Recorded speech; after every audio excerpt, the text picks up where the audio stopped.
आज हमारे साथ हैं प्रसिद्ध साहित्यकार एवं पत्रकार, दोनों ही रूपों में समान रूप से प्रभावी श्री देवेंद्र जोशी जी। जोशी जी की साहित्य यात्रा का खंगालने का काम आज करेंगे और पड़ताल करेंगे कि कैसे कैसे क्या क्या उन्होंने इतने बड़े काम किए हैं, इतनी किताबें लिखी हैं, दैनिक पत्र भी निकाल रहे हैं, तो कैसे कर पाते हैं इतना सारा काम। ये बड़ा ही जटिल विषय लगा मेरे को, तो मैंने कहा चलो आज जोशी जी से स्वयं पूछ लिया जाए। स्वागत है जोशी जी। नमस्कार, प्रणाम करता हूँ। मेरा सौभाग्य आज आपसे बात हो रही है। दोनों का ही सौभाग्य हो गया। तो बिल्कुल। और कैसा है उज्जैन में, मौसम कैसा है अभी? मौसम बिल्कुल मादकता भरा हुआ मौसम है। हाँ। और ये जो चारों तरफ सर्दी के मौसम में थोड़ी सी बरसात का भीगापन था, मौसम बिल्कुल भीगा भीगा है, मौसम आशिकाना है और चारों तरफ एक अच्छा सा समा बना हुआ है, घूमने लायक मौसम है और खूब तफरी करने का मौका है। आनंददायक मौसम है, इसलिए और अच्छा बात आपसे चर्चा में और खूबसूरती बढ़ गई कि मौसम जब अनुकूल है तो बातचीत में और आनंद आ गया। जय हो, जय हो, जय हो। शुरू करते हैं आपकी साहित्यिक यात्रा की पड़ताल। तो पहला प्रश्न तो यही उठता है कि आपकी साहित्यिक यात्रा कब से प्रारंभ हुई, किसकी प्रेरणा से आरंभ हुई और कैसे आप आगे बढ़े? जी, अच्छा सवाल किया है आपने। वैसे तो जीवन में ऐसे मौके कम आते हैं कि अपनी यात्रा के बीच में ही हूँ मैं और यात्रा जारी ही है, पर आपका स्नेह है कि आपने उस अभी तक की यात्रा के बारे में एक विचार करने का, सोचने का एक अवसर दिया। जी जी। तो बात ऐसी है संजीव कुमार जी की मैं जब वैसे तो विद्यार्थी जीवन से ही, यानी जब छोटा था तो तब से ये जो वक्तृत्व की स्किल है, बोलने की जो प्रवृत्ति है, ये मेरे में आरंभ से ही रही है। और आप यकीन करेंगे कि जब मैं 4th या 5th स्टैंडर्ड में था, तब से ही भाषण और वाद-विवाद प्रतियोगिताएं में प्रतिभागी करता रहा।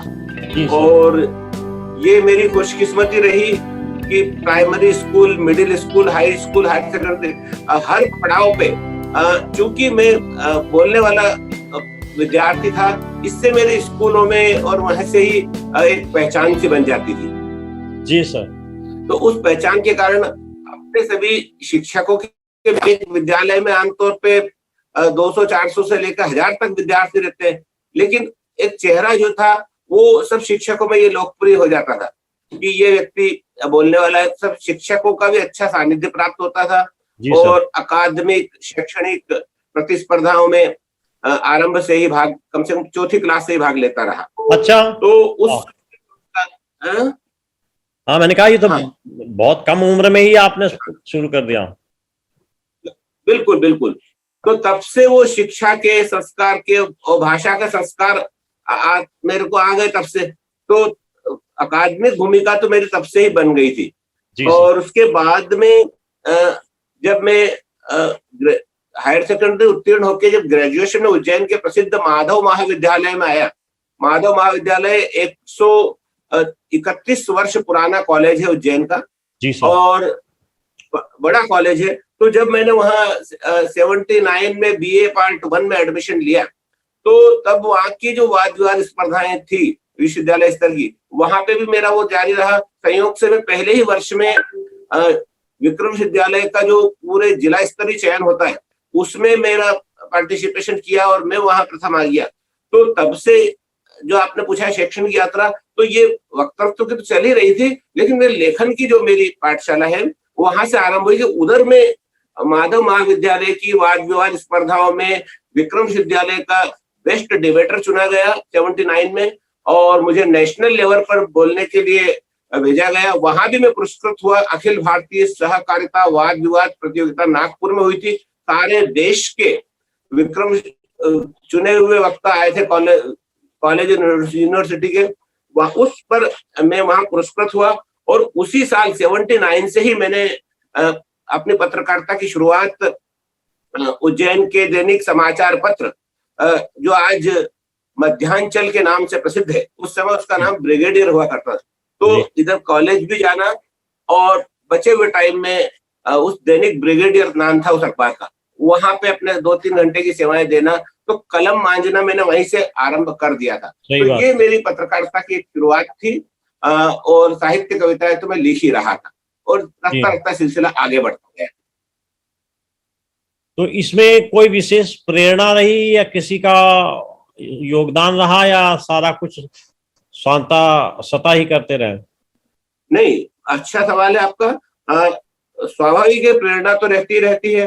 तो इसमें पत्रकारिता में आने के पहले साहित्य की प्रेरणा की बात करूं तो मेरे पारिवारिक संस्कार भी इस तरह के हैं कि मेरे से पहले जिनको मैं अपना मार्गदर्शक और गुरु भी कह सकता हूँ, मेरे जो सबसे बड़े वाले भाई हैं उनका नाम है अशोक वक्त। वे मध्य प्रदेश के प्रतिष्ठित साहित्यकारों में हैं और सुमन जी का उनके साथ निकट सानिध्य रहा है। उन्होंने सुमन जी की पूरी एक तरह से जो ऑटोबायोग्राफी है वो सुमन जी ने बोली, उन्होंने लिखी है और बड़े कला समीक्षक हैं मध्य प्रदेश के। नई दुनिया समाचार पत्र में वे पिछले 40 वर्षों से अखिल भारतीय कालिदास समारोह और सांस्कृतिक इवेंट वे करते रहे और हमारे से आगे की पीढ़ी में जिस माधव कॉलेज में हम पढ़े हैं उसके में वहां पे वे भी रहे ये प्रसिद्ध पत्रकार आलोक मेहता और अशोक वक्त, ये बहुत अच्छे मित्र रहे हैं। तो ये लोग उस डिबेट कंपटीशन में जिसको हमने बाद में रिप्रेजेंट किया, हमारे मॉडल ये थे सुदीप बनर्जी, आलोक मेहता, अशोक वक्त, ये सब लोग उसी माधव कॉलेज से निकले थे। संयोग से अशोक वक्त जी का मुझे पूरा सानिध्य प्राप्त हुआ, उनका मार्गदर्शन में रहकर ही मुझे अपनी साहित्यिक विरासत को संजोने का मौका मिला। तो इस कारण से अशोक जी की प्रेरणा रही, जिस वजह से मैं साहित्य में अग्रसर हुआ। और अगर आगे बात करूं कि इससे पहले पत्रकारिता में आने की बात, तो बात ये थी कि महात्मा गांधी का जो देश की आजादी में योगदान है वो सारे मैंने ये पढ़ लिया था तभी अपने छोटेपन में कि ये जितने भी महापुरुष थे ये सब राजनेता तो बाद में बने, लेकिन ये बेसिकली कहीं ना कहीं पत्रकार थे। अच्छा। महात्मा गांधी ने भी हरिजन और यंग इंडिया निकाला और उसके अलावा वाखनलाल चतुर्वेदी, अटल बिहारी वाजपेयी, पंडित जवाहरलाल नेहरू, उनका नेशनल हेराल्ड था। तो ये बात मेरे मन में बात बैठ गई थी कि अगर आप अपने आप को ठीक से अभिव्यक्त करना है और अपने अंदर अगर कोई बात है उसको आप समाज के सामने लाना चाहते हैं तो उसके लिए पत्रकारिता श्रेष्ठ माध्यम है। और इसलिए अगर आप में वो स्किल है थोड़ी सी और अगर उसको आप अपने आप को अभिव्यक्त करना चाहते हैं, कुछ कहने की आप में सामर्थ्य, तो पत्रकारिता से बेस्ट जरिया दूसरा नहीं हो सकता है कलमकार के लिए। और इसी वजह से मैंने तब से ही सोच लिया था विद्यार्थी जीवन आरंभ करते ही कि अपने को पत्रकारिता के साथ साथ अपने कैरियर को आगे बढ़ाना है और वही मैंने किया। अब भविष्य की दिशा तो मुझे पता नहीं थी, लेकिन मैं 79 से कलम पकड़ के अपनी शिक्षा भी पूरी कर रहा था और पत्रकारिता भी कर रहा था। पहली रचना आपकी कौन सी प्रकाशित हुई, स्मृति में हो तो? पहली रचना मैंने कविता के रूप में ही लिखी थी। स्वाभाविक है कि क्योंकि कलम का बीज जो है हर युवा के मन में आमतौर पर कविता के रूप में पनपता है ना। तो मैं आपको कहना चाहूंगा और स्वाभाविक है ना, और जिस तरह प्रेम का अंकुर रहता है, तो मैंने जो पहली कविता लिखी थी वो मैं आपको सुना, प्रेम की कविता है वो। वो मैं आपको इस मौके पर बोलना चाहूंगा। बड़ी सीधी, हाँ, तो सीधी संवाद वाली कविता है वो। कविता प्रेम कविता है। तुम शीर्षक से लिखी थी। तुम ही मेरी कविता हो, तुम ही मेरी कहानी हो, तुम ही मेरा जीवन हो, तुम ही मेरी जवानी हो। ये मैंने 16 साल की उम्र में ये कविता लिखी थी। तुम ही मेरी कविता हो, तुम ही मेरी कहानी हो, तुम ही मेरा जीवन हो, तुम ही मेरी जवानी हो, तुम ही मेरी जिंदगी हो, तुम ही मेरी मौत हो, तुम ही मेरी सगी हो, तुम ही सौत हो, तुम ही प्रश्न हो तुम ही प्रश्न हो, तुम ही जवाब हो, तुम्हारे चेहरे की क्या बात, तुम खुद ही लाजवाब हो, तुम खुद ही लाजवाब। ये छोटी सी रचना लिखी थी, फिर सिलसिला चलता रहा। लेकिन भावपूर्ण रचना है। अच्छी है रचना। तो ये कब प्रकाशित हुई आपकी पहली रचना? ये मैं बता 16 वर्ष की उम्र में ये रचना मेरी प्रकाशित हो गई थी। सन याद करूं मैं तो वो मेरे ख्याल से 77 का था, 77 में। Very good. तो कौन कौन सी विधा में आपने संरचना लेखन कार्य किया है? कविता से कहानी की तरफ कैसे उन्मुख हो गए एकदम? हाँ, अगर ये बात करें तो अच्छा सवाल है। अब तो मेरे पास ये सहयोग से करत करत अभ्यास के जड़मति होत सुजान। जी जी। मैं विधाओं का जवाब देने के पहले इसकी एक पार्ट स्टोरी और बताना चाहूंगा कि मेरा सारा जीवन जो है, मैं आप यकीन करेंगे कि मैं 13 वर्ष की उम्र से शिक्षक बन गया था, क्योंकि मैं पूरा परिवार मेरा शिक्षा को समर्पित रहा है। जिस क्षेत्र में आप पधारे थे, कभी अपनी मुलाकात हुई थी, वो पूरा जीवाजीवन क्षेत्र कहलाता है। वो पूरा इलाका जो था पुरानी उज्जैन का इलाका रहा है, और वहीं पर पिताजी जो थे शासकीय विद्यालय में प्रधानाचार्य थे, और हमारा 6 भाई बहनों का परिवार था, और पिताजी प्रधानाचार्य थे। तो पारिवारिक आर्थिक जरूरतों की पूर्ति के लिए ऐसा लगता था कि माताजी को कि कुछ और करना चाहिए। तो 1968 में माताजी ने एक विद्यालय की स्थापना की थी, और वो विद्यालय स्थापित किया। तो उस विद्यालय में, जैसा कि उस समय में ओल्ड एज में होता था कि घरों से ही शुरुआत होती थी, क्योंकि शिक्षा की दृष्टि से, संसाधन की दृष्टि से देश संपन्न नहीं था और जरूरत भी थी। वो मैं आपको बताना चाहूंगा कि उज्जैन की आधी आबादी का पहला प्राइवेट स्कूल था। Oh great. और मदर उसको करने के लिए इंदौर के शालिनी ताई मोघे का जो प्रतिष्ठित बाल निकेतन नाम की संस्था है, मदर 2 साल वहां रहकर मॉन्टेसरी ट्रेंड होके लौटी थी, और ओवर एज होने के कारण उनको गवर्नमेंट नौकरी नहीं लग पाई। तो माताजी ने निर्णय लिया कि मैं स्वयं का विद्यालय स्थापित करूंगी जी, और उन्होंने वो विद्यालय वहां से लौटकर स्थापित कर दिया। अच्छा, ये इतना पुराना विद्यालय है बहुत। हाँ, ये वाला तो ये तो उसकी सेकंड ब्रांच थी जहाँ पधारते कृष्णा पब्लिक स्कूल। वो जय भारती शिक्षण संस्थान है, हाँ, और इसी से आधा किलोमीटर की डिस्टेंस पे है। जी जी। तो वो माता जी ने 1968 में स्टेब्लिश किया था। उस विद्यालय में चूंकि घर पर ही विद्यालय लगता था, तो हम सब भी उसमें माता जी के सहयोगी के रूप में काम करते थे। अपनी जब मैं 8वीं कक्षा में पढ़ता था, तो उस दरमियान, और स्कूल भी हमारे घर से मुश्किल से 5 किलोमीटर पे था। स्कूल से आते जाते बच्चे भी कलेक्ट कर लेते थे, फिर माताजी उनको पढ़ा लेती थी, और उनको हम घर तक पहुंचा भी देते थे। और थोड़ी उम्र बड़ी, हम 12-14 साल तक के हुए, तो फिर वहां पे चूंकि जितनी शिक्षा हमने ग्रहण की थी, हम महाविद्यालय में अपनी शिक्षा माताजी के साथ में देते भी थे। तो मेरे सारे जीवन की परवरिश खुद अध्यापन करते हुए, लोगों को शिक्षा देते हुए ही बीती। इसलिए मैं कहता हूं ऑन रिकॉर्ड कि मैं 13 साल की उम्र से शिक्षक बन गया था। 5वीं 8वीं तक की कक्षाएं में पढ़ाने लगा था। तो उसके कारण से आगे ये स्टोरी बहुत आगे बढ़ी। वो इंस्टीट्यूशन इतना आगे बढ़ा कि आज के दौर में उसमें 2000 विद्यार्थी पढ़ते हैं हायर सेकेंडरी तक के। और मैं 1992 में MA PhD कर लिया था मैंने इकोनॉमिक्स में। और डॉक्टर हरीश प्रधान, जो मध्य प्रदेश लेखक संघ के अध्यक्ष हैं, उनके अंडर में PhD करने के बाद मेरे को उज्जैन के उसी माधव कॉलेज में मैं वहां अर्थशास्त्र का प्राध्यापक भी नियुक्त हो गया, और 3 साल तक मैंने वहां नौकरी भी की। उसके बाद में चूंकि ये जय भारती शिक्षण संस्थान काफी ऊंचाई पे आ गया था, इसमें 2000 विद्यार्थी हायर सेकेंडरी तक पढ़ते थे, तो परिवार की ऐसी सहमति हुई कि जब अपना शिक्षा में इतना अवदान है और लोगों की भी डिमांड है, तो क्यों अपन दूसरी जगह नौकरी करें। तो मेरे को मौका दिया कि इसी विद्यालय को आप एक्सपांड कीजिए। तो 95 में मैंने अपने अथक प्रयासों से और परिवार के सहयोग से उस जय भारती शिक्षण संस्थान को जय भारती कॉलेज के रूप में स्टेब्लिश किया।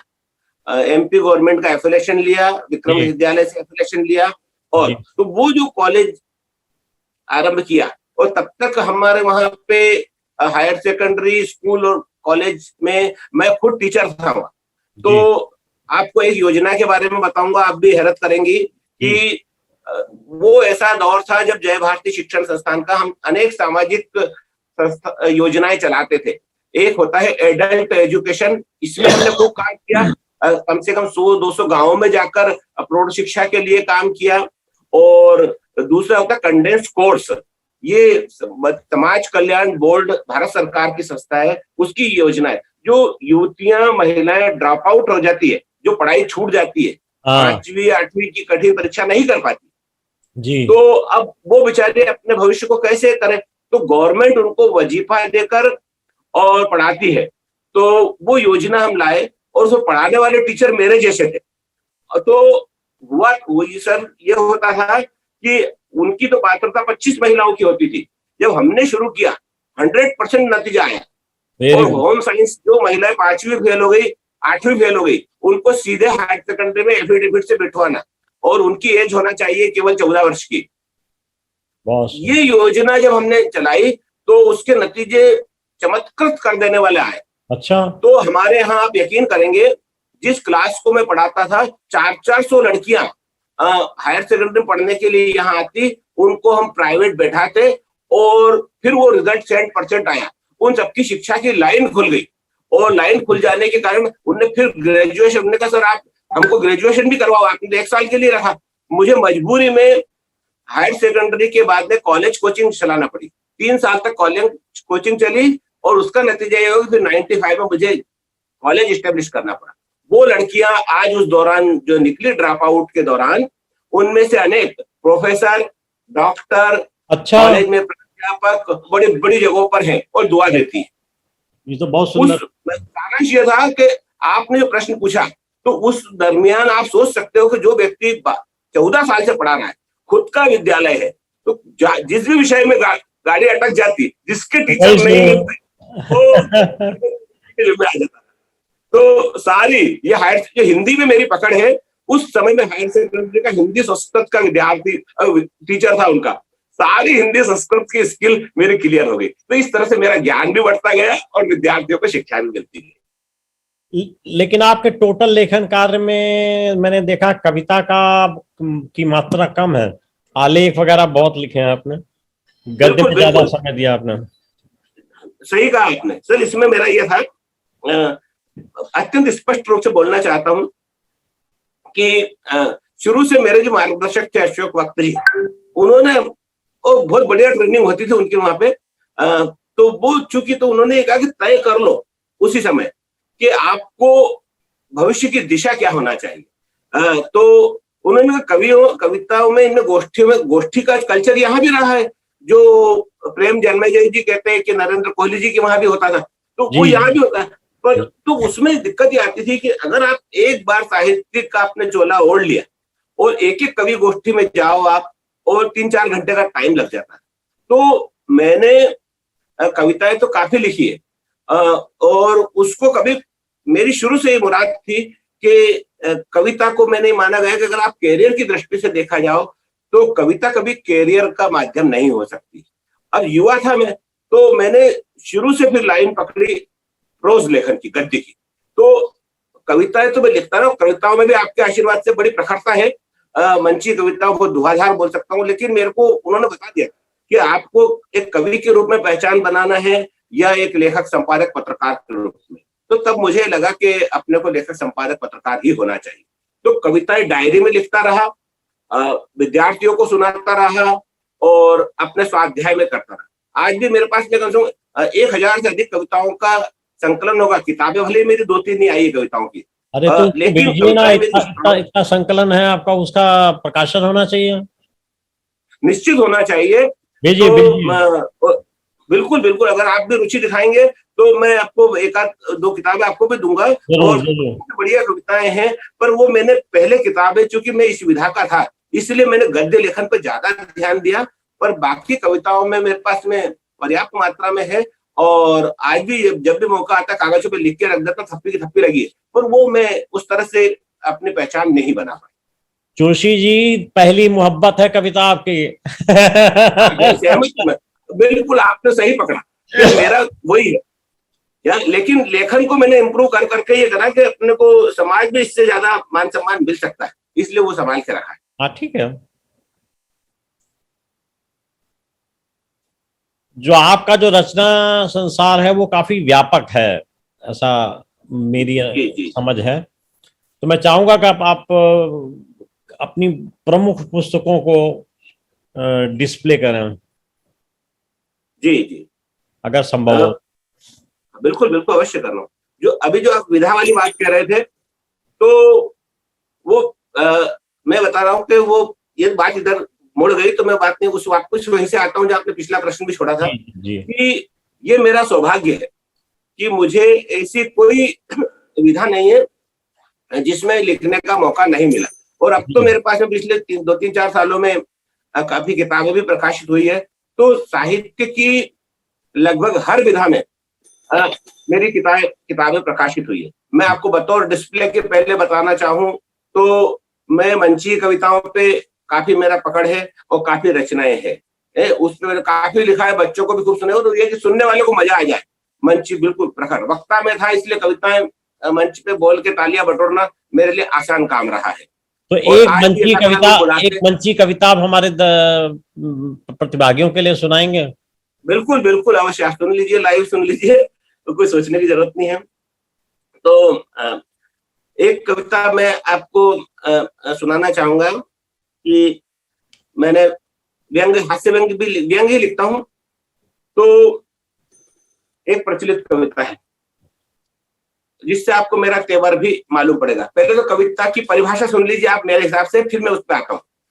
कविता क्या होती है मैंने पहले लिखा था, आप पुरानी कविता की बात पूछ रहे थे, मैंने यहां से शुरू करा था। कविता होती है इतनी भोली भाली, कविता होती है इतनी भोली भाली, उपमाओं से सजी सवरी है ये मतवाली। इस कविता को तुम जैसी ढालो ढल जाती है, मरघट हो तो ये बेचारी मर जाती है। कविता करने वाला कवि कहलाता है, अपनी वाणी से वो जन जन का मन बहलाता है। कविता कवि की जीवन संगिनी होती है, जैसा कवि होता है वैसी कविता होती है। जिसने कविता को बुरी नजरों से देखा है, हंसना गाना जिस कवि का लेखा है, वो कवि नहीं अत्याचारी है, सर्जक नहीं व्यभिचारी है। वो कवि नहीं अत्याचारी है, सर्जक नहीं व्यभिचारी है। जिसने कविता को बुरी नजरों से देखा है, हंसना गाना जिस कवि का लेखा है, वो कवि नहीं अत्याचारी है, सर्जक नहीं व्यभिचारी है। उसने, चूंकि मैं कालिदास की नगरी में रहता हूँ, सौगंध कलम की खाकर कहता हूँ, अपने प्राणों की आहुति दे दूंगा, पर कविता को लज्जित ना होने दूंगा, कविता को लज्जित ना होने दूंगा, कविता को लज्जित ना होने दूंगा। वाह वाह वाह। है ना। अब आप जो कह रहे थे कि एक कविता मैं मेरे तेवर वाली सुना देता हूँ ताकि आपका प्रश्न पूरा हो जाए। क्योंकि मैं भारत में रहता हूँ इसलिए सच को सच कहता हूँ, क्योंकि मैं भारत में रहता हूँ इसलिए सच को सच कहता हूँ। मेरा देश नीलाम हो चुका है, वो पूंजीपतियों का गुलाम हो चुका है। माँ भारती अब बंटा ढाल हो चुकी है, सोने की चिड़िया खून से लाल हो चुकी है। दूध दही की जगह खून की नदियां बहने लगी है, रो रो कर भारत माता यूं कहने लगी है। देश देश सांप्रदायिक की आग में जल रहा है, भारत में एक और महाभारत चल रहा है। नशे में धुत देश की युवा पीढ़ी डिस्को का संगीत गुनगुना रही है, और देश की बुजुर्ग पीढ़ी हाथ में माला लिए तुलसी की चौपाई गा रही है। और देश की तरुणाई धर्म को यूं जानने लगी है, देश की तरुणाई धर्म को यूं जानने लगी है। सलमान खान को देवता और ऐश्वर्या को देवी मानने लगी है। लोग मंदिर के बजाय सिनेमा जाने लगे हैं, भगवान की पूजा में फिल्मी गीत गाने लगे हैं। लोग मंदिर के बजाय सिनेमा जाने लगे हैं, भगवान की पूजा में फिल्मी गीत गाने लगे हैं। लोग लोग मीराबाई को नहीं जानते हैं, लोग मीराबाई को नहीं जानते हैं, पर डिम्पल और टुनटुन को अच्छी तरह पहचानते हैं। समझ नहीं आता कौन सी दुर्दशा तुमको पहले बताऊं, रोना तो खूब आता है, किस किस पर आंसू बहाऊं, किस किस पर आंसू बहाऊं, किस किस पर।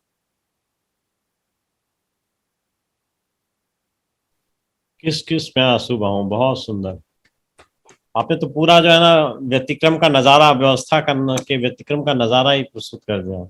बहुत बिल्कुल इसी पैटर्न पे मैंने अच्छी कविताएं लिखी है, और एक संकलन निकालने भी वाला हूं मैं, हो सकता है आपको दूंगा। मेरी लोकप्रिय मंची कविता है जो बाल पीढ़ी के लिए भी बहुत काम में आएगी, और बहुत बढ़िया सब कविता शिक्षाप्रद।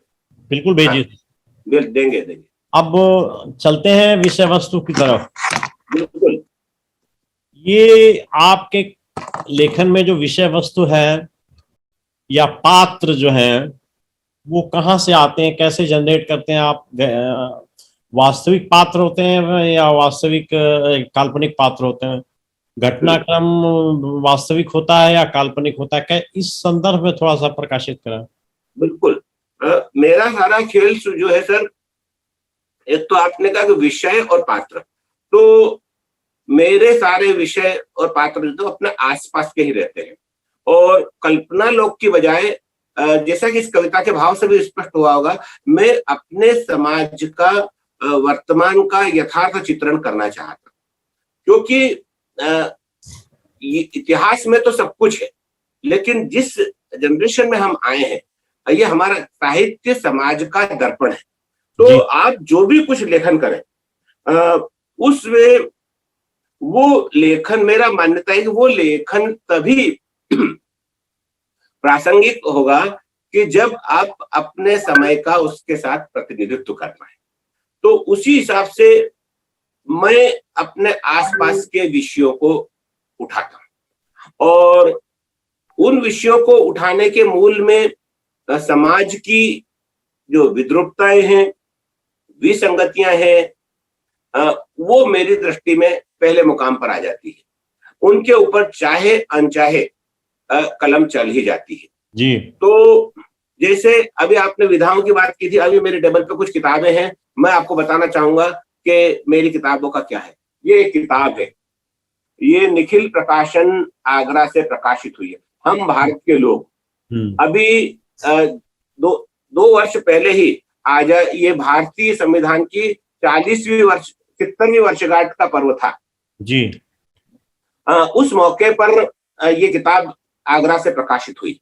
और इस ऑफ इंडिया, हाँ, हम भारत के लोग जी। अब आपने पूछा कि विषयों का चयन, तो आप देखिए कि ये जो किताब है, इस किताब की शुरुआत में मैंने जो शुरुआत की है वो भारत के संविधान की प्रस्तावना से की है, और इसके पहले पन्ने पे इस संविधान की प्रस्तावना मैंने लगाई है। हम भारत के लोग एक संपूर्ण प्रभुत्व संपन्न लोकतांत्रिक गणराज्य की कल्पना करते हैं। ये हमने संविधान में सन 1950 में ही लिख लिया था, लेकिन ये जो मेरी किताब लिखने की प्रेरणा मेरे मन में आई, तो हमारा संविधान तो कहता है कि जिसमें सभी के लिए समान अधिकार है, मौलिक अधिकार भी है, धर्मनिरपेक्षता भी है, सब कुछ है, लेकिन उसकी वास्तविक स्थिति क्या है ये न तो आपसे छुपी हुई है, न मुझसे छुपी हुई है। सही बात। अगर उसको कोई मेरे जैसा पत्रकार भी लिपिबद्ध नहीं करेगा तो कौन करेगा? कौन करेगा, है ना। तो फिर मैंने इस पुस्तक में जो 20 चरित्र बनाए हैं, ये जो 20 की अनुक्रमणिका है, मैं आपको पढ़ के सुना देता हूँ इसमें क्या लिखा है मैंने। तो है ना, तो एक ये पहला वाला है कि भारत का राष्ट्रपति।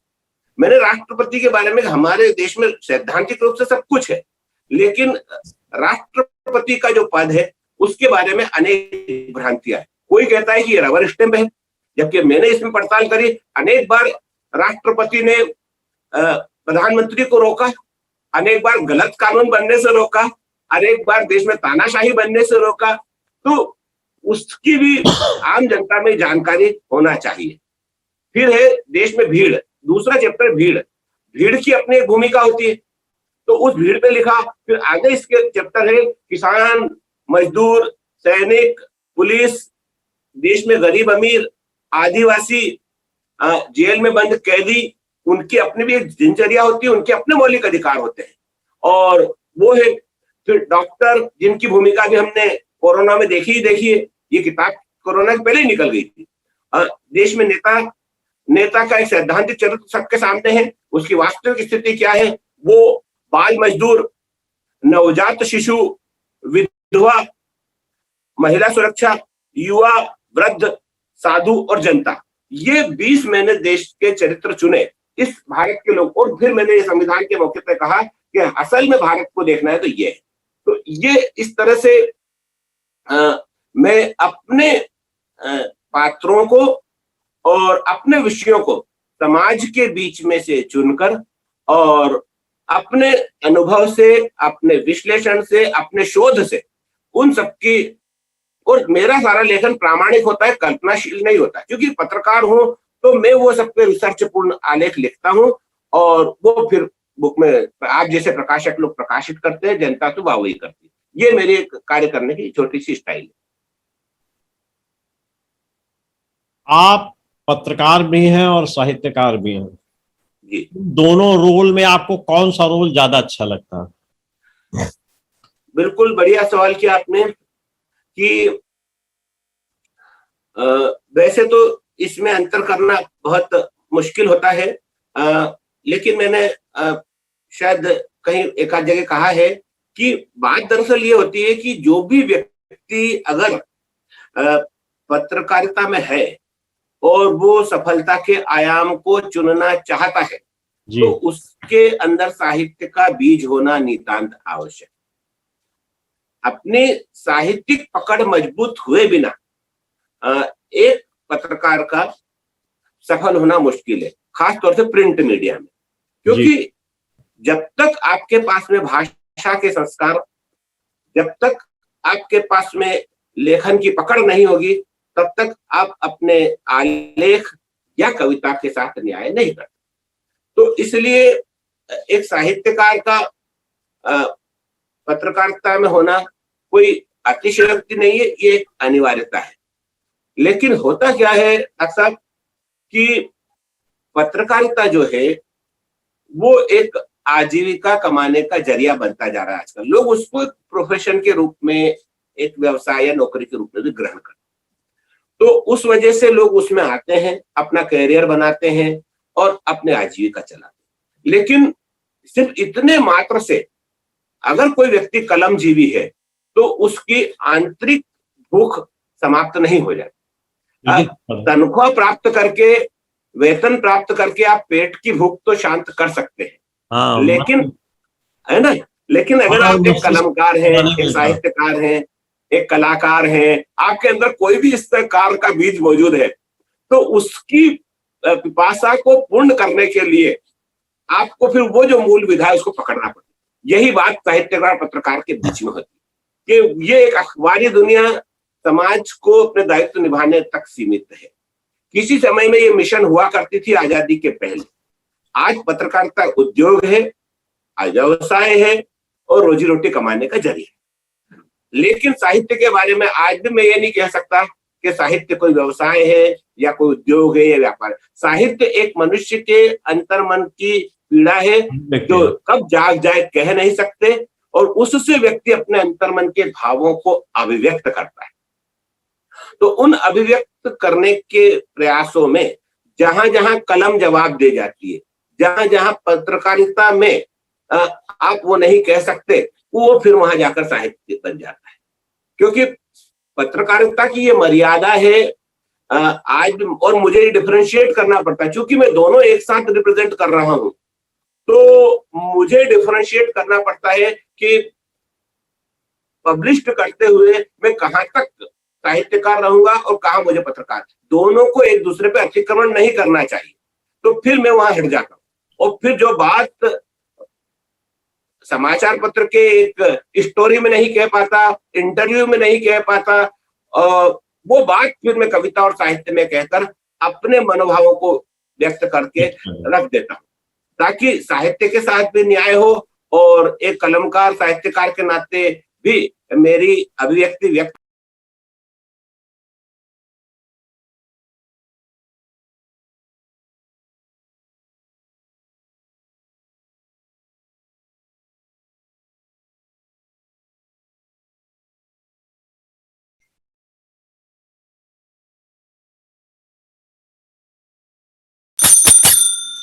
हाँ सर जी, चलें। हाँ आगे। तो पत्रकारिता और साहित्य के बीच में अंतर संबंध डिफाइन किया जा सकता है या ये डायनेमिक है? नहीं, बिल्कुल किया जा सकता है। अंतर तो होना ही चाहिए, लेकिन उसके पहले ये कहूंगा कि पत्रकारिता पत्रकारिता है और साहित्य साहित्य है। दोनों के बीच में एक महीन सी सीमा रेखा है और उसका दोनों को ध्यान रखना चाहिए। जब हम पत्रकारिता की बात करते हैं तो हमारा सामाजिक सरोकार हमारे पाठक होते हैं।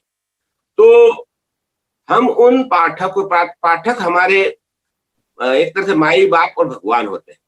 तो जब हम समाचार देने के लिए, सूचना देने के लिए, जानकारी देने के लिए, लोकतंत्र का चौथा स्तंभ है पत्रकारिता जी।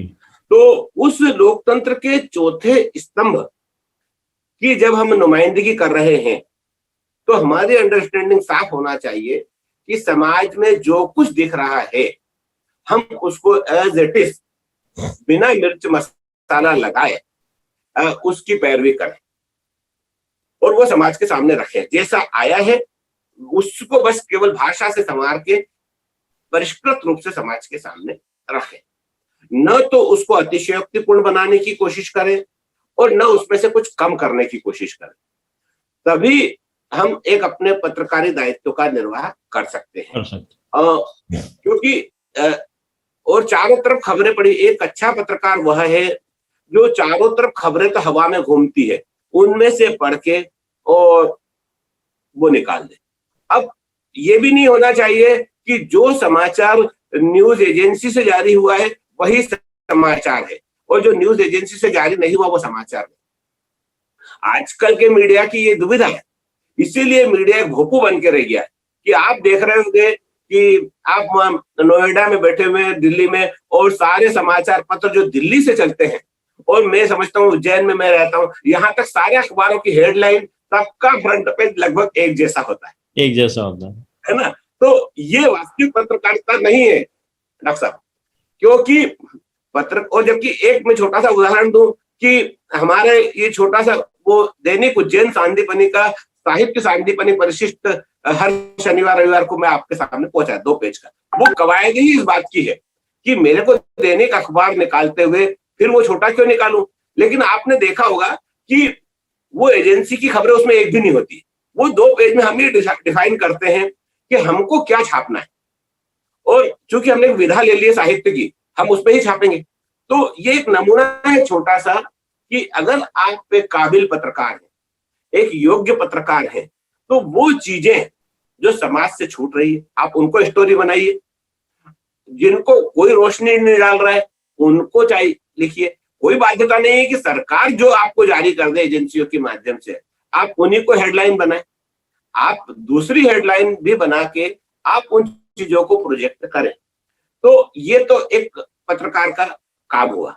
तो असल में पत्रकारिता तो यही है कि एक ही बात से कहना चाहूंगा मैं, एक हम जब पत्रकारिता सीट में आए थे तो ये उदाहरण दिया जाता था बहुत छोटा सा कि कुत्ता आदमी को काटे तो न्यूज नहीं है, कुत्ता आदमी को काटे तो न्यूज नहीं है, क्योंकि ये उसकी प्रवृत्ति सामान्य घटना है, होता ही है ना। लेकिन किसी दिन आदमी कुत्ते को काट ले तो न्यूज है ना। तो पत्रकारिता में ये बात रहती है कि जो हो रहा है, जो सब देख रहे हैं, जिन आंखों को सब देख रहे हैं उसको भी आपने ही देख लिया, जो समाचारों को सब छाप रहे हैं वो ही आपने छाप दिया, और जो एजेंसी से जारी हो रहा है उसी से पूरे अखबार के कॉलम भर दिए। तो फिर एक इंटेलेक्चुअल पत्रकार में और एक सामान्य कलम घिसू पत्रकार में क्या अंतर? तो यहाँ आके पत्रकारिता या संपादक या पत्रकारिता जो है वो समाज के प्रति अपने दायित्व का निर्वाह कर सकते। लेकिन एक प्रश्न बीच में उठता है और प्राय आपने देखा भी होगा कि जो मीडिया है, स्पेसिफिकली वीडियो मीडिया जो है, इसकी हालत ऐसी हो रखी है कि 80% समाचार ये वो सुनाते हैं जो किसी न किसी पुलिस थाने से, कोतवाली से, कहीं से इकट्ठे किए गए होते हैं। 20% केसेस होते हैं, न्यूज आइटम्स होते हैं जो अदर देन दैट होते हैं। तो क्या सारा का सारा क्राइम रिपोर्टिंग ही होती है, या क्या क्या करना चाहते हैं संवाददाता लोग? हाँ, यही यही तो मैं पॉइंट डील कर रहा था कि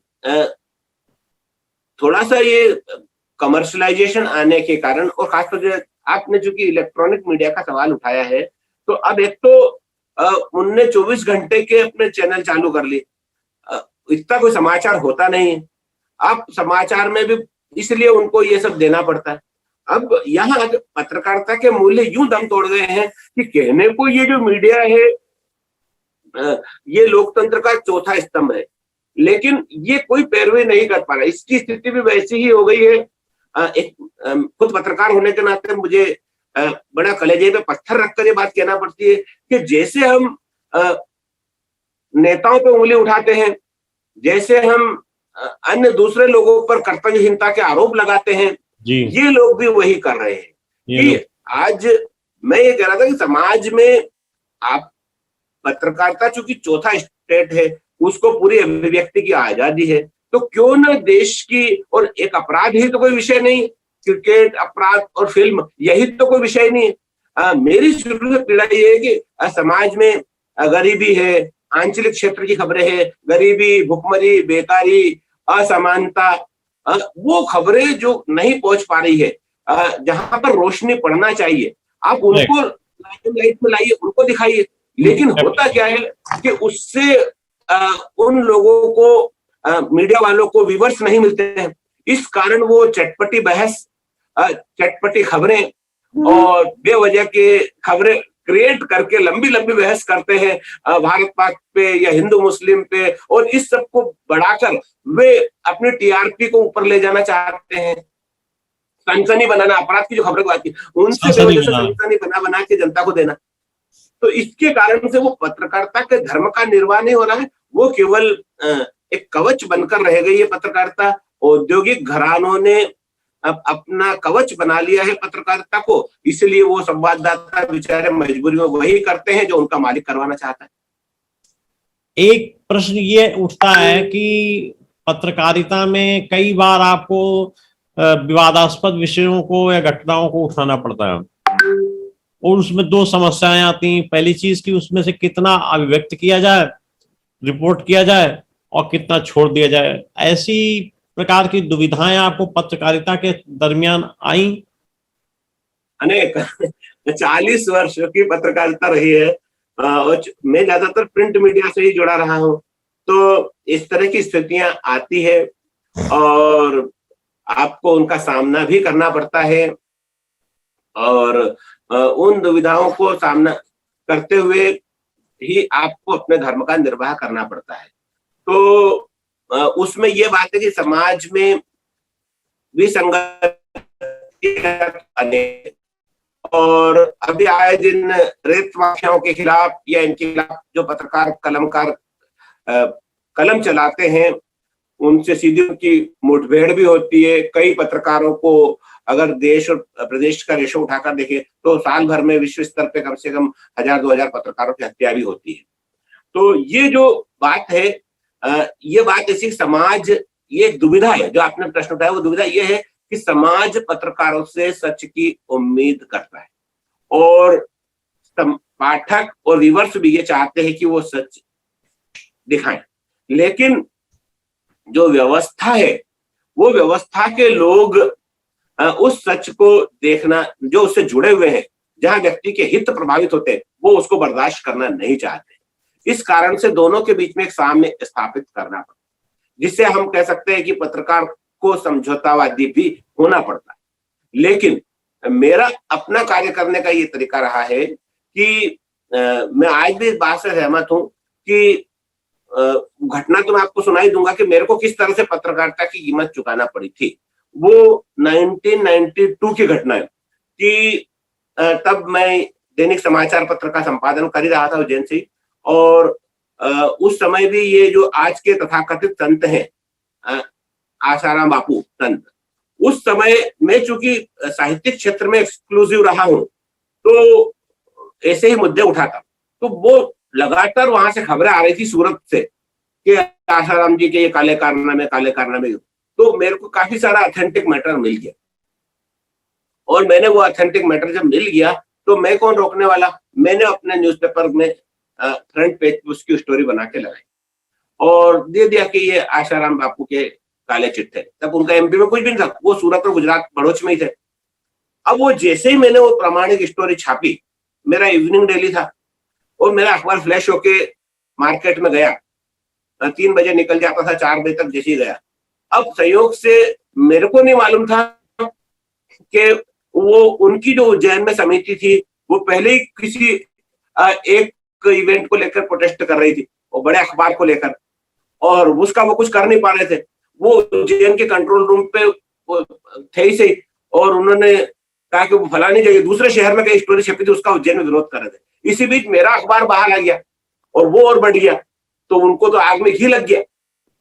उनने तुरंत कंट्रोल रूम पे बोला कि हम इस अखबार पे जाएंगे, ईशान दीपनी वाले पे, ये देवेंद्र जोशी कौन है। उन्हें अच्छा, तो वो कंट्रोल रूम वाले तो वहां है, सिटी क्षेत्र में है अखबार, और उन्होंने आपको भी हम ये इसने हमारे बारे में लिखा है सब पूरा बताया, और यार देखो इतना सारा कैसे लिख दिया बापू के बारे में ये वो, और कम से कम 150-200 भक्त थे वो। अच्छा। जो हाँ, वो सारे के सारे। अब वो वहीं से उनको वो टारगेट तो बड़ा था, शायद दैनिक भास्कर अखबार था जिसका वो प्रोटेस्ट करना चाह रहे थे, उन्होंने भी लिखा था, फिर मैंने लिखा था।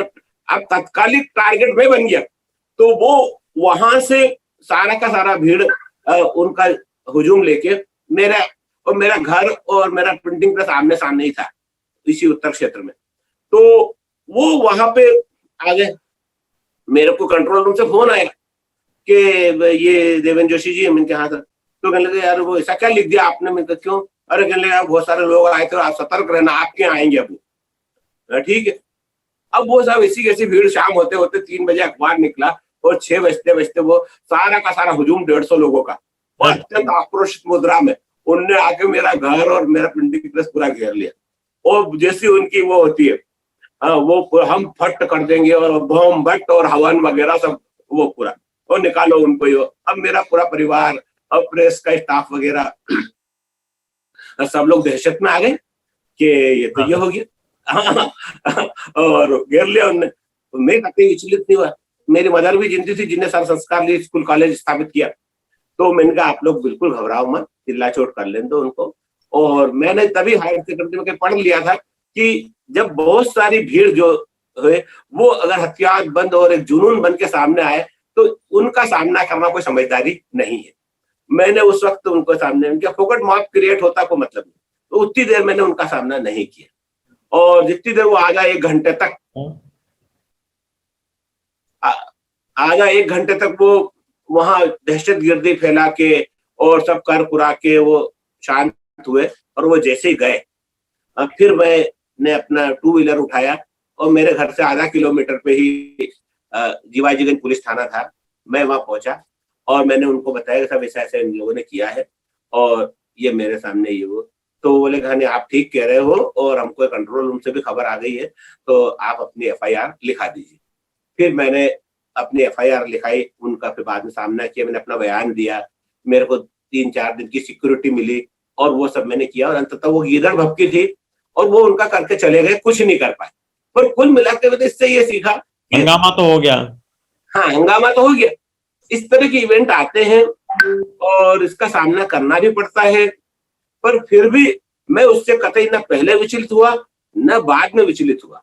हाँ, ये जरूर है, आप पूछ सकते हैं कि इसके अनुभव के आधार पे क्या कहेंगे, तो मैं ये सीखा ये है मैंने पत्रकारिता में कि जब अपन कलम हाथ में लेकर चलते हैं तो ऐसा नहीं है कि आपको किसी ने कलम दे दी तो आप जो चाहे मन चाहे लिखो जी। इसकी अपनी भी मर्यादाएं हैं, और जिसको मैं सिर्फ इतने शब्द में कहूंगा कि अगर आपके पास में कोई तथ्य प्रमाण हो तो ही आप किसी के बारे में स्टोरी लिखें, अदरवाइज बदला लेने के लिए या अपने स्वार्थ सिद्धि के लिए या धन पैसा कमाने के लिए अगर आप किसी पे कीचड़ उछालते हैं तो ये एक पत्रकार को भी शोभा नहीं देता।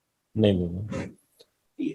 एक व्यक्तिगत प्रश्न पूछूं, साहित्य के साथ जुड़े होकर, पत्रकारिता के साथ जुड़े होकर आपके इन दोनों से तो आपकी मोहब्बत हो गई, लेकिन इसके अलावा आपकी हॉबीज क्या है? सही कहा आपने। ये साहित्य, पत्रकारिता, कविता, ये तो मेरा मूल विधा है ही, और बेसिकली मैं इन्हीं से रहा हूं।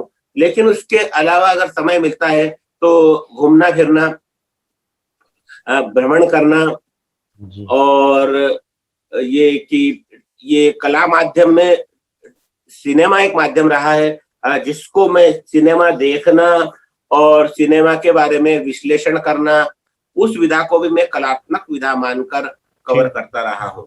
जैसे मैंने ये किताब जो है, ये 2 वर्ष पहले अमिताभ बच्चन को 50 दिखाई थी आपने मुझे, दिखाई ना? तो ये किताब बेमिसाल 50 साल, ये मैंने अमिताभ बच्चन के 50 वर्ष होने पर फिल्मी दुनिया में ये लिखी है।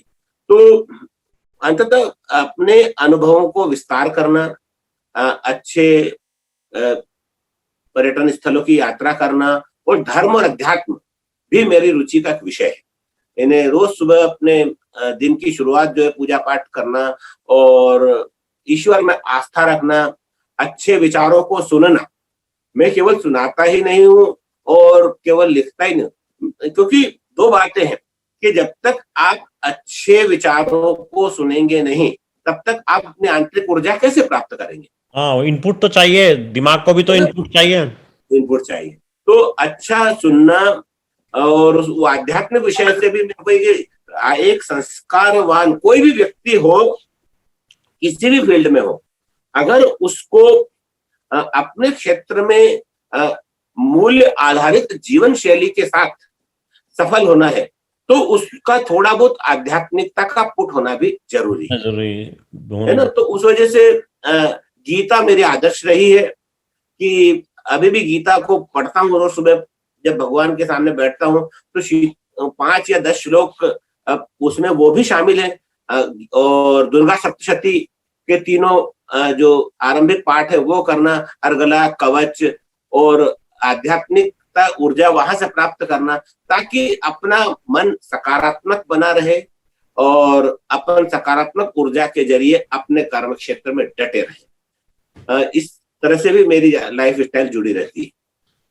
अब आपके अनुभव सामान्य साहित्यकारों से तुलना में 2 गुने हैं, एक पत्रकार के अनुभव और एक साहित्यकार के अनुभव। अपने इन अनुभवों के आधार पर आजकल जो आप देख रहे हैं लेखन कार्य बहुत चल रहा है, बहुत लिखा जा रहा है, लेकिन पाठक उतना जुड़ नहीं पा रहा। आपका क्या विचार है, कैसे हो सकता है इसमें?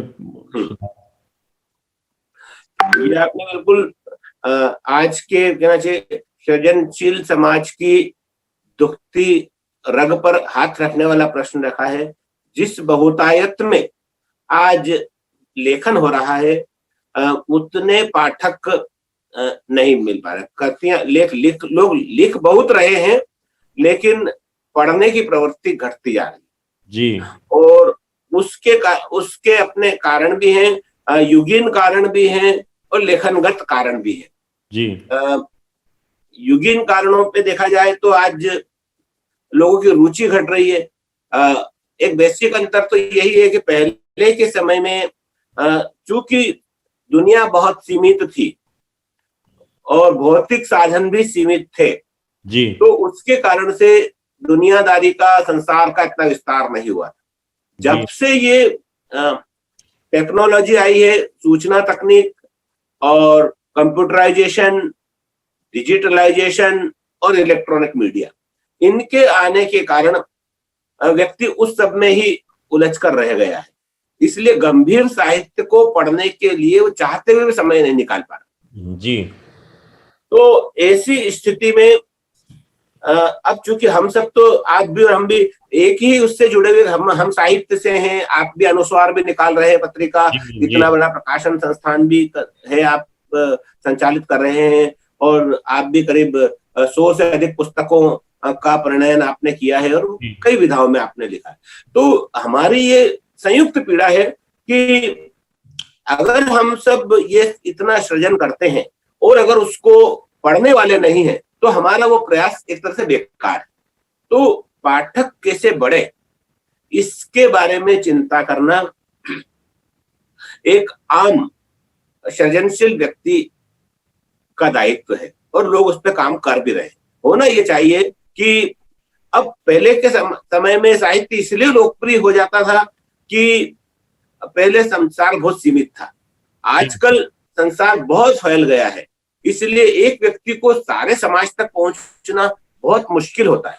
इसलिए आज रचनाएं कालजयी इस कारण नहीं बन पा रही।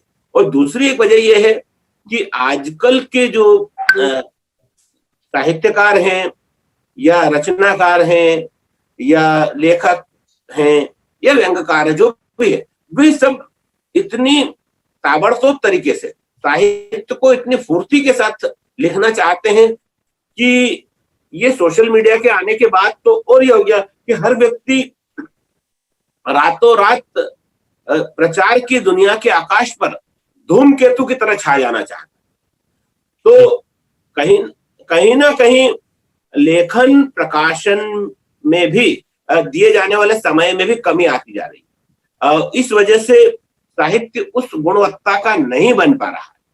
तो गुणवत्तापूर्ण शाही बनाने के लिए, साहित्य की रचना करने के लिए या कालजयी साहित्य की रचना करने के लिए मैं कभी कभी कोई बुलाता है बोलने तो मेरे को जाता हूं, तो कहना पड़ता है कि आज के साहित्यकार जो हैं, आज हम अपने पेन में या अपनी कलम में स्याही भरकर लिखते हैं और पहले के साहित्यकार जो थे वे स्याही की जगह अपना रक्त या खून भरकर लिखते थे, तब साहित्य कालजयी साहित्य की रचना होती। तो जिस तरह से एक भोजन को कुकर में पकने के लिए जितना समय दिया जाना चाहिए, अगर साहित्यिक रचनाओं को भी रचनाकार पर्याप्त परिश्रम के से वो उतना टाइम दे और उसके बारे में तब वो रचना निकले, तो वो रचना एक सशक्त रचना होगी। मैंने कहीं पढ़ा था सूर्यकांत त्रिपाठी निराला जी के बारे में कि हम उनको महाप्राण निराला कहते हैं जी। वो उनके बारे में रामविलास शर्मा का एक संस्मरण है और किसी टेक्स्ट बुक में है वो, उसमें उन्होंने कहा था कि निराला जी एक रचना पर इतनी मेहनत करते थे कि वो रचना लिखते थे और उसको कम से कम 25-50 बार लिख के कागज फाड़ के फेंक दिया करते थे और जब तक वो पूर्ण संतुष्ट नहीं हो जाते थे तब तक उस रचना को रचना नहीं बताते थे, किसी को बता देते नहीं थे कि मैंने रचना रची है। उन्होंने उस संस्मरण में कहीं लिखा है कि एक बार उन्होंने जाके कोई साहित्यकार मित्र ने निराला जी का दरवाजा खटखटाया, तो वो दरवाजा खटखटाया और छोटी सी कुटिया थी, तो बहुत देर बाद निराला जी ने दरवाजा खोला और जब दरवाजा खोला उन्होंने, तो निराला जी पूरे पसीने में चकनाचूर थे और पूरे पसीने में, ऊपर वस्त्र पहनते थे, नीचे का वस्त्र, पूरे पसीने में चकनाचूर थे और उनके आसपास कागज की गोटी गोटी का पूरा पलंग के चारों तरफ वो इतनी गोल कागज की गोल होन पड़ी हुई थी और वो उनसे पूछा तो वो एक रचना लिख रहे थे। मतलब वो इतना परिश्रम करने के बाद में एक रचना लिखते थे, तब कई वो रचना निराला की रचना होती थी। ये कालजयी साहित्य के सृजन होने की एक प्रक्रिया रही है। अब राम सवाल, आज पाठक कैसे बने? ऐसा नहीं है कि आज ऐसा नहीं हो रहा है, आज भी लिख रहे हैं, साहित्यकार अच्छा लिख रहे हैं, काफी सारा लिख रहे हैं, पर एक प्रक्रियागत बात करें तुलनात्मक दृष्टि से तो कहीं ना कहीं ये स्थिति भी आई है। अब रहा सवाल ये कि आज जो हालात मौजूद है उसमें हम अपने जो रचा जा रहा है उसको कैसे पाठकों तक पहुंचाएं और पाठकों की कसौटी पर खरा उतरे। तो उसके लिए वही होना चाहिए कि जो समाज के से जुड़े हुए विषय हैं उन विषयों पर रचनाएं आना चाहिए और पाठकों के बीच में जो साहित्य लोकप्रिय हो सकता है उस पर लिखा जाना चाहिए और जो साहित्य के बेल्ट अधूरे रह गए, जैसे बच्चों वगैरह में, तो बाल साहित्य जो है, अभी भी मैं मानता हूँ कि अच्छा बाल साहित्य अगर पर्याप्त मात्रा में आया जाए तो बच्चों के बीच में भी उसको पहुंचाए जाने की आवश्यकता है। और ये जो ई बुक और ये जो कंसेप्ट आया है, ये भी थोड़ा सा उपयोग हो सकता है कि इसका भी हम उपयोग करके कुल मिलाकर समाज जिस ढर्रे पर चल रहा है, हम उस समाज के साथ जुड़कर ही साहित्य को जन जन तक पहुंचा सकते हैं। पुरानी परिपाटी पर चलकर हम साहित्य को पाठकों तक नहीं पहुंचा सकते। ये मेरा अपना सोच है। बिल्कुल ठीक कह रहे हैं आप। तो लेखकों के लिए, आजकल के नवोदित और उदीयमान लेखकों के लिए आप क्या संदेशा देना चाहेंगे? आज के नवोदित लेखकों को या पत्रकारों को या संपादकों को, सबको यही एक बात है कि साहित्य का जो क्षेत्र है या पत्रकारिता का क्षेत्र है या कोई और भी क्षेत्र है, एक तो बेसिक बात यह है जो मैंने अपने सारे इसमें आई भी होगी कि परिश्रम ही सफलता की कुंजी है। बिल्कुल ठीक। तो बगैर परिश्रम किए, बगैर पर्याप्त ऊर्जा दिए आप सोचो कि मैं लोकप्रियता के आकाश को स्पर्श कर लूं, तो ये संभव नहीं है। और इसलिए नवोदित पत्रकारों को ये करना चाहिए कि आप जिस भी, एक तो ये है कि कोई भी विधा चुनो। जैसे मेरे से आपने आरंभ में सवाल किया था, आप इतना काम कैसे कर पाते हैं, तो मेरा असेसमेंट फिर मैंने ये निकाला कि मैं अगर औसत से ज्यादा काम कर पा रहा हूं या आप भी औसत से ज्यादा काम कर पा रहे हैं, तो मैंने मेरे बारे में असेसमेंट है थोड़ा थोड़ा आपसे भी मिलता जुलता है कि हम दोनों में ये समानता है कि ये जो विधा जो है ये आप थोपा हुआ विषय नहीं है, ये हमारी रुचि का विषय। तो इससे हम न तो थकते हैं न रुकते हैं। मैं कितने भी घंटे टेबल पे बैठूं, कितने भी घंटे बोलूं, कितने भी घंटे लिखूं, इससे मेरे को और ताकत मिलती है, कभी ऊब नहीं होती। ठीक बात है। और है ना, तो ये हमारी एक सफलता का राज्य है। तो मेरा उनसे ये कहना है नवोदितों से कि भैया कोई आपको पीले चावल देने नहीं आ रहा कि आप आइए भाई साहब और आप साहित्यकार बनिए या लेखक बनिए या कवि बनिए, पत्रकार बनिए।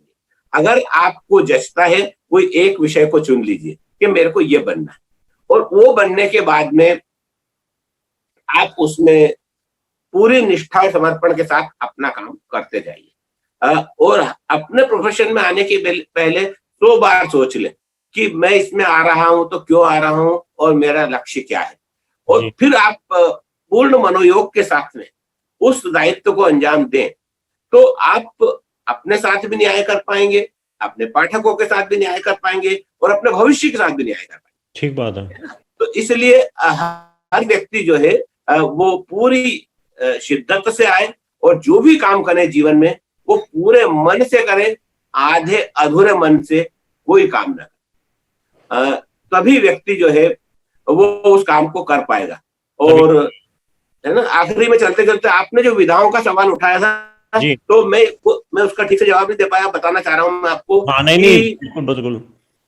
हाँ, मैं ये चलते चलते बता दूं आपको कि मैंने ललित निबंध लिखे हैं, मैंने मंचीय कविताएं लिखी है, मैंने समकालीन कविताएं लिखी है, मैंने मालवा की आंचलिक बोली जो मालवी है उसमें मेरी पुस्तक प्रकाशित है, मैंने आर्टिफिशियल इंटेलिजेंसी पे भी किताब लिखी है, कृत्रिम बुद्धिमत्ता पे।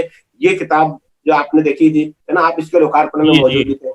और मैंने समकालीन कविताओं का ये मेरा ग्रंथ निकला था, अंतस की आग, ये भी निकला है।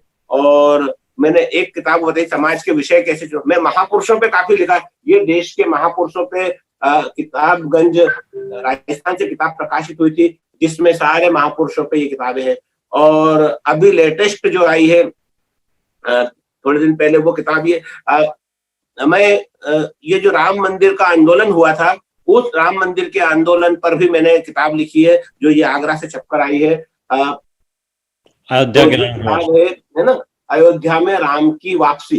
ये पूरा राम मंदिर आंदोलन का एक जागरूक पत्रकार की नजर से ये मैंने विश्लेषण व्यक्त किया है इसमें। और ये हिंदी में पहली किताब है जो उसको डिफाइन करती है और इसमें राम की पूरी पीढ़ियों का वर्णन है और उसके आंदोलन का पूरी पृष्ठभूमि है। और ये ललित निबंध की किताब थी, तन रागी मन बैरागी। ये किताब मैंने लिखी है। वक्तृत्व कला पे मैंने किताब लिखी है। और अभी हाल ही में पिछले हफ्ते ये व्यंग संकलन आया, लोकतंत्र मेरे बाप की तो कहने का आशय यह कि आप सबके आशीर्वाद से पत्रकारिता करते हुए मैं कम से कम 14 विधाओं में अपनी पुस्तक लिख चुका हूँ। एक तो आपने छापी थी, हिंदी की सशक्त विधा है, साक्षात्कार और साक्षात्कार। और मैं आपको बताऊं, आज चर्चा का मौका है, वो बड़ी लोकप्रिय हुई। और जिनको जो एकमात्र मध्य प्रदेश में जो सेनानी है प्रेम नारायण जी नागर, एकमात्र राजेश बादल ने भी अभी जो किताब लिखी है उसमें उनके इंटरव्यू के आधार पर किताब लिखी है, आजादी की कहानी, जिसको पिछले हफ्ते हमने शांतिपनी में छापा भी। और उन नागर जी ने भी वो कहा कि वो किताब बहुत ब्रिलियंट है और मैंने जिनको पढ़ने को भी बहुत आनंद आया।